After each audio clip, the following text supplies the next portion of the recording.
Christie, Rubio, Ryan, Bush, those are a few of the names often mentioned as possible Republican presidential candidates in 2016.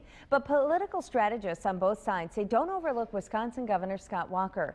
Tonight, Fox 11 is on special assignment. Robert Hornacek joins us this morning with a preview of tonight's special report. Good morning, Robert. Good morning, Rachel. You know, Governor Scott Walker has battled public employee unions. He survived a recall effort. And now some people say he could be a serious candidate for president in 2016. Now, the election is still 3 years away, but Walker is not shying away from the spotlight. He's writing a book. He appeared at a fundraiser in Iowa back in May, and he's become a popular speaker at conservative events across the country. Yesterday, I sat down with the governor and asked him about his intentions.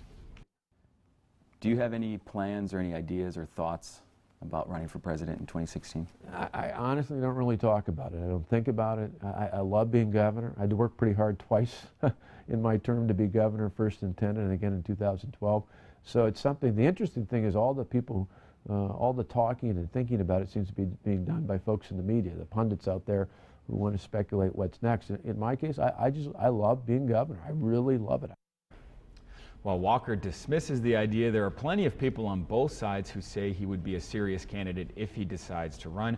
You'll hear from some of them tonight on Fox 11 News at 9.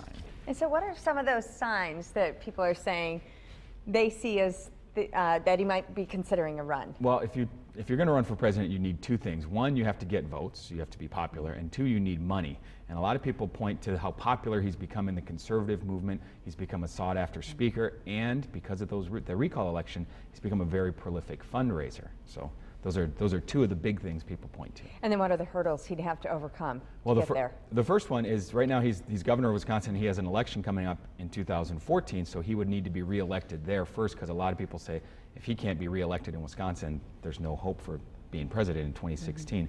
But so that's the main issue. But then there's also the original issue he ran on back in 2010, which was jobs. He promised to help the private sector create 250,000 jobs.